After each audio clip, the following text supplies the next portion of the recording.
Welcome back to Prosperity U. Today in Lesson 3 we will go over what a SMART goal is. So let's get into it.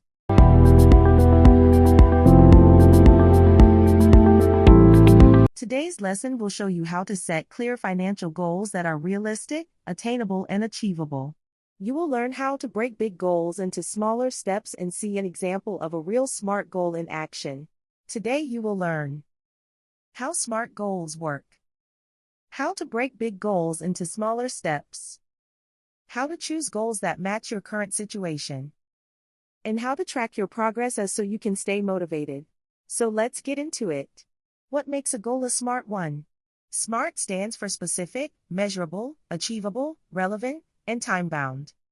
So what does that really mean? Let's break it down a bit further. S. Specific. What exactly do you want to achieve? Be clear and detailed. M. Measurable. How will you know you've succeeded? What can you track? A. Achievable or attainable. Is this goal realistic for you right now? Do you have the resources? R. Relevant or realistic. Does this goal matter to you? Does it fit your life or bigger objectives? T. Time-bound or timely. When will you finish it? A deadline creates urgency. This structure makes your goals clear and easier to follow. Now that we know the basics, let's apply our knowledge to a real-life example.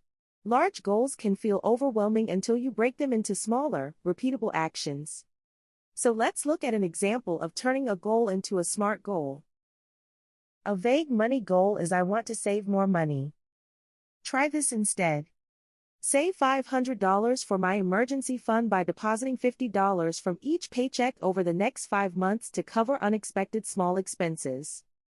This SMART goal is specific, emergency fund, measurable, $500 total, $50 a paycheck, achievable, realistic amounts, relevant, financial security, and time-bound, 5 months. Your goals should be tailored to your income level. If your income changes from week to week, set flexible goals. Save more on higher earning weeks and stick to the basics during slower periods. This keeps you consistent without feeling guilty. Tracking your progress is key. Tracking allows you to see your results in real time.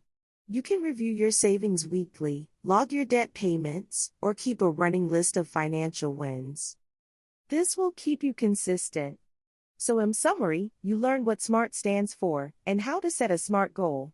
You also learn how to break your goals into smaller steps and how it is key to track your progress to stay consistent and confident. So let's take the next step.